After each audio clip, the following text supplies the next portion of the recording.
La fe cristiana no es una teoría ni una ideología. La fe cristiana es el camino para conocer y amar a una persona que vive, a Jesucristo.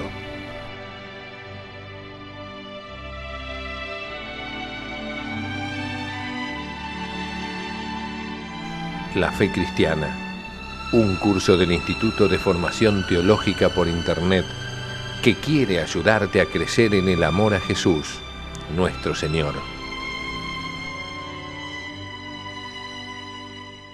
En nombre del Padre, del Hijo y del Espíritu Santo. Amén. Queridos amigos, nuevamente juntos con este curso, La Fe Cristiana, que tiene como fin profundizar en el conocimiento de la fe. Esta fe que pedimos a Dios nos ayude a que crezca en nuestro corazón. Señor, aumentanos la fe.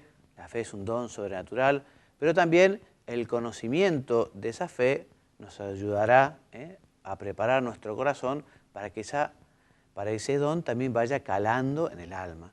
Quien escuchó el programa pasado quizá recuerde que estamos hablando del misterio de la encarnación, ¿no? Un tema importantísimo. Y comenzamos diciendo que la encarnación no fue algo obligado para Dios. Dios fue enteramente libre para realizar, primero para hacer la creación, ¿no? Dios no estaba obligado a crear nada ni a crear a nadie. Después del pecado original, tampoco Dios estaba estrictamente obligado a perdonarnos.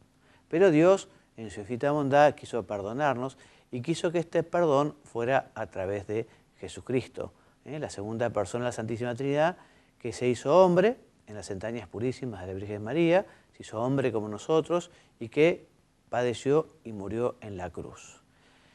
Entonces, la vez pasada hablamos también de los privilegios que Dios concedió a la Santísima Virgen, ¿no? En previsión de los méritos de Jesucristo, la Virgen fue siempre virgen, antes, durante y después del parto. La Virgen fue la Inmaculada Concepción, ella no tuvo mancha de pecado, ni pecado original, ni ningún otro pecado.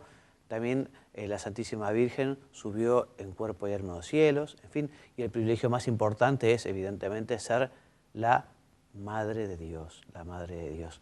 También, si ustedes se acuerdan, hemos visto las profecías que se referían a Jesucristo, y terminamos el punto 4 sobre los nombres, porque el nombre de Cristo, porque el nombre de Señor, y ahora vamos a hablar del punto 5, esto es, Cristo, el único mediador perfecto entre Dios y los hombres, es Maestro, sacerdote y Rey. ¿Y qué nos dice el Catecismo en su número 480? El Catecismo en su número 480 nos dice que Jesucristo es verdadero Dios y verdadero hombre. Y en la unidad de su persona divina, y por esta razón es el único mediador entre Dios y los hombres. Recordemos, volvamos un poquito para atrás. Cristo, verdadero Dios y verdadero hombre. Él asume la naturaleza humana. La segunda persona de la Santísima Trinidad, el Verbo, ¿no? Es el que toma la naturaleza humana y allí es cuando se encarna en las entrañas purísimas de la Santísima Virgen. Él, por ser hombre verdadero y Dios verdadero, las dos naturalezas unidas en la persona del Verbo, es el perfecto mediador. O sea, Él es quien tomará sobre sí los pecados de los hombres y pagará a Dios aquella culpa.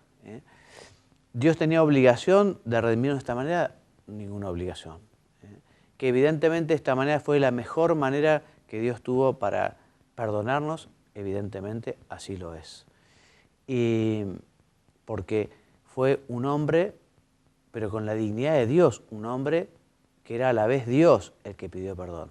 Porque la diferencia que hay entre el hombre y Dios de dignidad es enorme, ¿no? Por ejemplo, si aquí viniera un presidente muy importante de alguna de las grandes potencias, ¿no? Y algún ciudadano argentino, no sé, tuviera un acto de desprecio, realizar algún acto que humillara a aquel presidente o rey o lo que fuere, bueno, evidentemente alguien con la misma dignidad de esa persona debería disculparse por aquel acto de humillación, por aquel agravio, ¿no? Entonces el hombre que estaba realmente muy, muy abajo, si se compara con Dios, es insignificante para pedir perdón a Dios. En cambio, un hombre que es a la vez Dios, es quien justamente pidió perdón por nosotros los hombres. Entonces, la expresión más profunda del Nuevo Testamento sobre la mediación de Cristo se encuentra en la primera carta a Timoteo.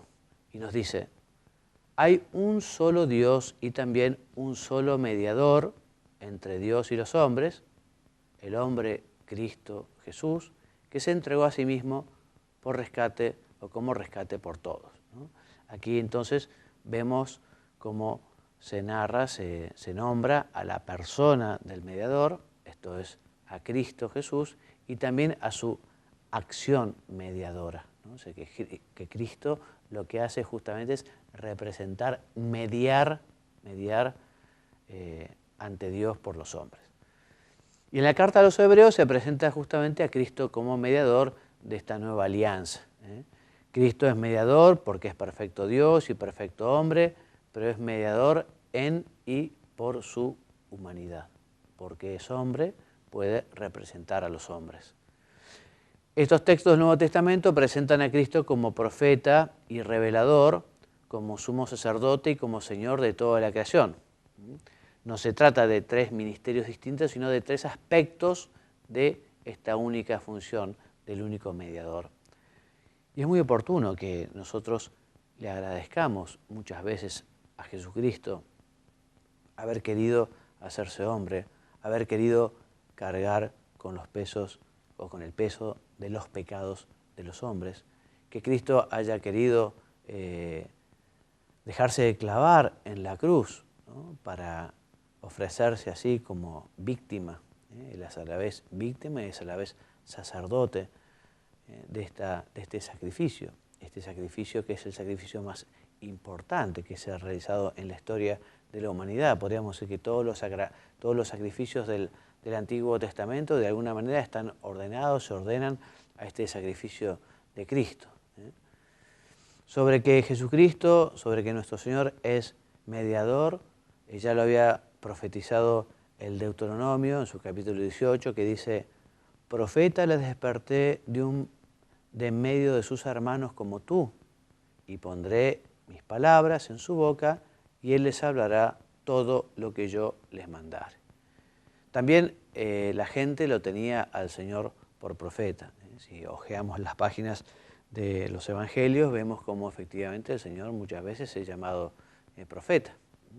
Pero Cristo es mucho más que profeta porque Él es el maestro, ¿no? Aquel que enseña por propia autoridad, también lo recordamos como dice la Escritura, ¿no? Enseña como quien enseña la verdad, una autoridad que hasta entonces desconocida y dejaba muy sorprendido a quienes lo escuchaban. El carácter supremo de las enseñanzas de Jesús se fundamenta en el hecho de que es Dios y hombre. Por esto murió. Jesucristo dio la vida justamente porque se llamó a sí mismo Dios y dijeron que blasfemaba, que se hacía como Dios. Y Jesucristo no lo desmintió en ningún momento. Jesús no solo enseña la verdad, sino que Él es la verdad con mayúscula, la verdad hecha visible, en carne como nosotros. Cristo, Verbo eterno del Padre, es la palabra única, perfecta e insuperable del Padre. O sea que tenemos que tener un gran afán por conocer la palabra hecha carne, también conociendo la palabra de Dios en la Escritura. Tenemos que conocer y amar a Jesucristo, tenemos que leer la Sagrada Escritura con muchísima devoción y con muchísima piedad, aprendiendo justamente de Jesús, que es nuestro modelo, y también dejando al Espíritu Santo que ilumine nuestro corazón, que nos hable en nuestro entendimiento, que entendamos, que conozcamos. O sea, el encuentro con la palabra, el encuentro con el Evangelio nos lleva al encuentro con Cristo, la palabra. Jesucristo lo dice todo, no habrá otra palabra como esta. De hecho, la revelación, esa manifestación que Dios ha hecho a los hombres de sí mismo y de su designio de salvación, termina con la muerte del último apóstol. La revelación con mayúscula ha terminado. Puede ser que haya, como existen, revelaciones particulares, individuales, pero la revelación con mayúscula ha finalizado. Es verdad también que la revelación tiene un valor tan grande y tiene una belleza y tiene, digamos que hay mucho por descubrir. A mí me gusta mucho el ejemplo de decir que la revelación de Dios es como un espléndido diamante, ¿no? Que según uno lo vea de distintos ángulos puede ir descubriendo nuevos brillos. Entonces la revelación de Cristo, la palabra de Cristo ya es definitiva, ha terminado, pero todavía nosotros los hombres, la Iglesia, tiene mucho por descubrir de esta revelación. Cristo es sacerdote. La mediación de Jesucristo es una mediación sacerdotal. Mediador entre Dios y los hombres, sacerdote, sumo pontífice. Pontífice, pontífice, viene de puente. O sea, Jesucristo hace de puente entre Dios y los hombres. En la carta a los Hebreos, San Pablo nos habla justamente de este sacerdocio de Cristo, se lo presenta a él como sumo sacerdote de la nueva alianza, único sumo sacerdote según el orden de Melquisedec, santo, inocente, inmaculado, que mediante su oblación ha llevado a la perfección para siempre a los santificados, es decir, mediante el único sacrificio de la cruz. Reiteramos entonces, Cristo es sacerdote, Cristo también es víctima, Cristo es sacerdote de la nueva alianza, Cristo en la cruz lo que hace es tomar todos los pecados de los hombres y pedir perdón al Padre de esta manera, con este nuevo sacrificio, derramando hasta la última gota de su sangre. Del mismo modo que el sacrificio de Cristo, su muerte en la cruz, es único por la unidad que existe entre el sacerdote y la víctima, así también su sacerdocio es único, ¿no? Y todos los sacerdocios, por decirlo de alguna manera, el sacerdocio ministerial de aquellos que reciben el orden sagrado y el sacerdocio común de todos los fieles bautizados derivan de este único sacerdocio de Cristo. Entonces es la única víctima y el único sacerdote. Repetimos, todos los sacrificios de la antigua alianza fueron figura de Cristo y recibirán valor precisamente por su ordenación a Cristo. Este sacerdocio de Cristo es un sacerdocio eterno, es participado por el sacerdocio ministerial, como decíamos recién, y por el sacerdocio común de los fieles. También Cristo es Rey. Cristo es Rey. Cristo es Rey por ser Dios, Cristo es Rey también por ser hombre. Esta soberanía de Cristo es un aspecto fundamental de su mediación salvífica. Quizá recuerden, en fin, el Papa Pío XI en el año 1925, si mal no recuerdo, en su encíclica Quas Prima, nos habla de Cristo como Rey, ¿no? En ese momento, dice el pontífice, que el mundo se alejaba de Dios, venía bien recordar que Cristo es el Rey, ¿no? Y allí el sumo pontífice, el Papa, recomienda que efectivamente Dios sea quien reine en las naciones, quien reine en los países, que reine también en los corazones y en las inteligencias de los hombres. Hoy podemos también volver a decirle al Señor, ¿no? Señor, queremos que vos reines en mi vida, que reines en mi país, que reines en el mundo, que todos sepamos ser muy buenos súbditos, muy buenos hijos, muy obedientes también a tus designios, a tus mandamientos, a tu ordenación, en fin, aquellos consejos que nos das para llevar una vida feliz. Porque efectivamente solo se puede ser feliz en la verdad, solo se puede ser feliz con el bien, solo se puede ser feliz con Cristo, de quien deriva toda verdad y todo bien. Entonces la fe de la Iglesia afirma que la realeza de Cristo y profesa también en el credo que su reino no tendrá fin, repitiendo así lo que el arcángel Gabriel dijo a María. De hecho, Jesucristo no habla mucho de su realeza durante su vida en la tierra, fundamentalmente porque también muchos tenían una visión un poco distorsionada de quién era el Mesías. Entendían por el Mesías justamente un rey humano, un rey que los liberaría del yugo romano, ¿no? Un rey a la medida, digamos, de la que era la política nacional. Y Jesucristo se le dijo claramente a Poncio Pilato, cuando él le preguntó, Jesús le dijo, sí, yo soy rey, ¿no? Pero mi reino no es de este mundo. Si mi reino fuera de este mundo, enviaría mis legiones. Jesucristo es rey. La realeza de Cristo no es metafórica, sino que es real, una realeza real. Y comporta el poder de legislar y juzgar. Y al final de los tiempos, en su segunda venida, se manifestará también toda su realeza, toda su sabiduría.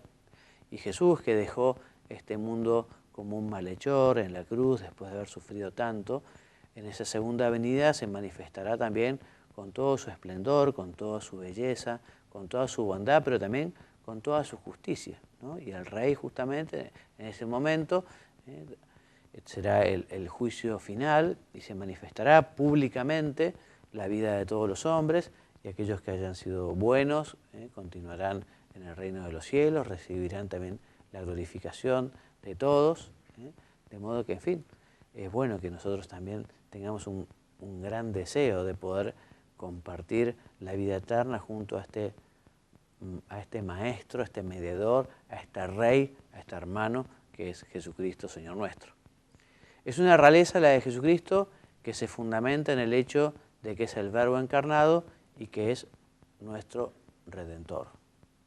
Su reino es espiritual y eterno, su reino de santidad y de justicia, de amor y de paz.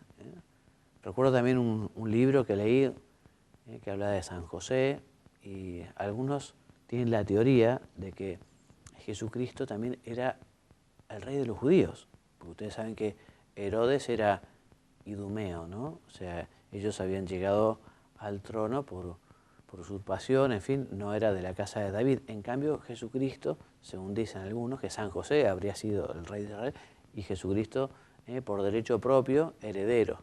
En fin, igual, ¿se acuerdan ustedes que mandaron poner en la cruz, ¿no? Jesucristo, rey de los judíos, ¿no? Lo escrito está. Jesucristo, podemos decir, y lo sabemos, rey de los judíos y rey de la humanidad, rey de todos los hombres. Y queremos que efectivamente Jesucristo reine. A ver qué hacemos nosotros también, ¿no? Para colaborar en este reinado de Cristo. Todos estamos llamados a difundir la verdad, a llevar el bien, a que los demás efectivamente conozcan el camino que lleva a la verdad y el bien, que conozcan a Jesucristo y que vivan conforme a sus enseñanzas, a lo que Él ha mandado. Cristo ejerce su realeza atrayendo así a todos los hombres por su muerte y su resurrección. Cristo, Rey y Señor del universo, se hizo servidor de todos, no habiendo venido a ser servido, sino a servir y dar su propia vida en rescate por una multitud. O sea que además el servicio de Cristo es un servicio que se caracteriza por, el reinado de Cristo se caracteriza por su servicio. Nosotros queremos imitar también la realeza de Cristo, sirvamos como Cristo. Yo no he venido a ser servido, sino a servir. También la Virgen, el capo laboro de la obra creadora de Dios, lo más perfecto salido de las manos de Dios, también ella es la servidora del Señor. Y al mismo San José se lo llama el servidor fiel y prudente a quien Dios confió su familia. Por eso el reinado cristiano es un reinado de servicio. Si nosotros queremos reinar, si queremos imitar a Jesucristo, sirvamos a los demás. Sirvamos a los demás siéndoles útiles, ayudándolos, estando a su disposición. O sea, puede ser bueno pensarlo esto un poquito ahora, ¿no? Haciendo un examen de conciencia. Y yo realmente estoy sirviendo a los demás, ayudo a los demás pueden contar conmigo, tengo este espíritu, digamos, de estar abierto a los requerimientos de los demás, o no, o estoy en mis cosas, con mis problemas, con mis cuestiones. Realmente estoy abierto a ayudar al prójimo y soy como ese buen samaritano, o no, o sigo viaje con mis cosas, porque tengo muchas cosas importantes que hacer y esas cosas resulta que no me permiten ocuparme de los demás. Queremos reinar, sirvamos, imitemos a Jesucristo, ocupémonos de los demás, ayudemos a los demás. El Catecismo, en su número 783, enseña que todos los fieles participan de estas tres funciones de Cristo y tienen la responsabilidad de misión y de servicio que se derivan de ellas. O sea, todos los fieles tenemos, digamos, la misión profética, la misión también de santificar, la misión de enseñar, al igual la hemos recibido de Cristo y tenemos que realmente cumplirla, vivirla. Bien, punto 6. Toda la vida de Cristo es redentora. Jesucristo nos redimió en la cruz, pero también Jesucristo nos redimió durante su vida oculta, también nos redimió el Señor cuando era un niñito. Toda la vida de Jesús es redención. Entonces, por lo que se refiere a la vida de Cristo, el símbolo de la fe no habla más que de los misterios de la encarnación, esto es de la concepción y nacimiento, y de la Pascua, pasión, crucifixión, muerte, sepultura, descenso a los infiernos, resurrección y ascensión. Pero no dice nada de los misterios de la vida oculta y pública de Jesús. Pero Jesús también nos redimió con su vida oculta, con su trabajo, 30 años trabajando con su Padre. Todos esos años también son redentores, también son salvíficos. Repetimos, toda la vida de Cristo es redentora y cualquier acto humano suyo posee un valor trascendente de salvación.